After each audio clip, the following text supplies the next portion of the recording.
सात संगत जी, प्यार से कहिए धन निरंकार जी। सात संगत जी, दासी आप सभी संतों से यही विनती करने आई है कि आप दासी के चैनल को लाइक, सब्सक्राइब एवं शेयर अवश्य करें। सात संगत जी, दासी का आज का विषय है जब बोले सोच कर बोले। सात संगत जी, हमें अपनी वाणी पर विराम लगाना चाहिए, क्योंकि कभी कभी हमारी वाणी से निकले कुछ शब्द ऐसे होते हैं जो दूसरों के लिए अप्रिय होते हैं। तो सात संगत जी, हम सभी को हमेशा सोच समझ कर ही बोलने चाहिए। तो आइए इस विषय को समझते हैं।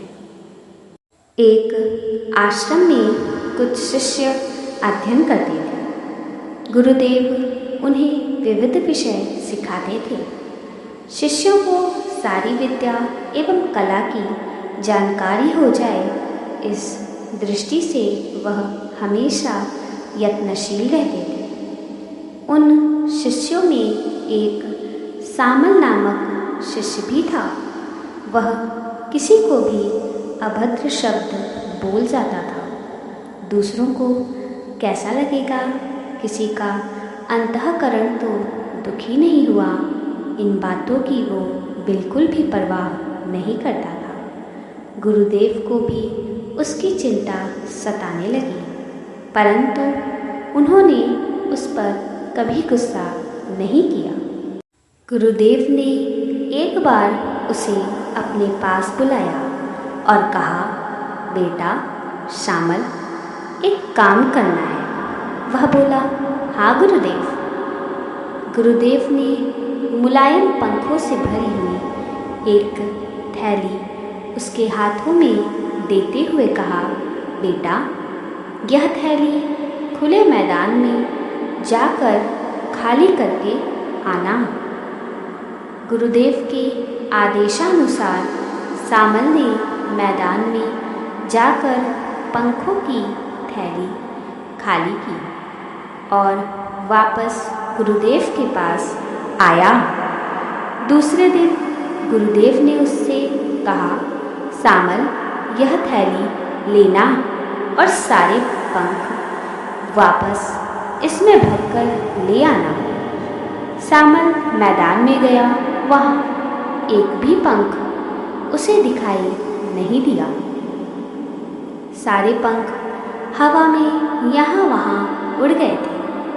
खाली थैली लेकर वह वापस आया और बोला, गुरुदेव क्षमा कीजिए, एक भी पंख वहाँ मैदान में नहीं है, सभी यहाँ वहाँ उड़ गए हैं। गुरुदेव ने उसकी पीठ पर प्रेम पूर्वक हाथ फेरते हुए कहा, बेटा एक बार उड़ गए पंखों को जैसे दोबारा लाना कठिन है, वैसे ही बोले हुए शब्द वापस नहीं आते।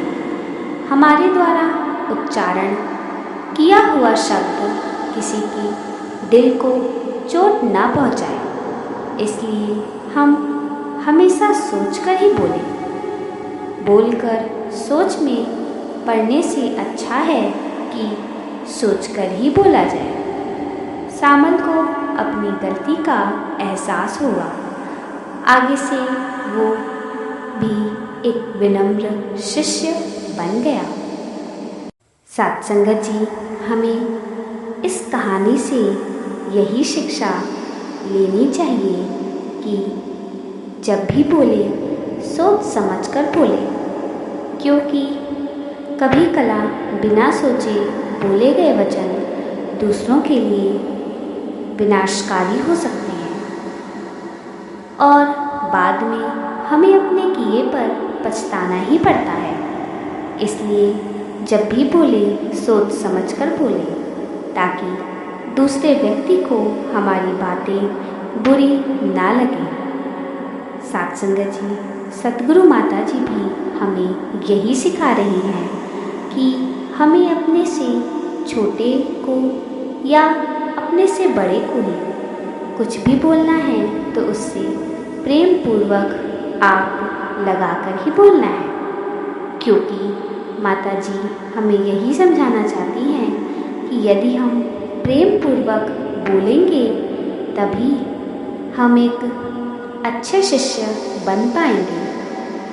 साथ संगत जी, हम सभी को ये प्रण लेना होगा कि हम जब भी बोले सोच समझकर बोले। साथ संगत जी, प्यार से कहिए, धन निरंकार जी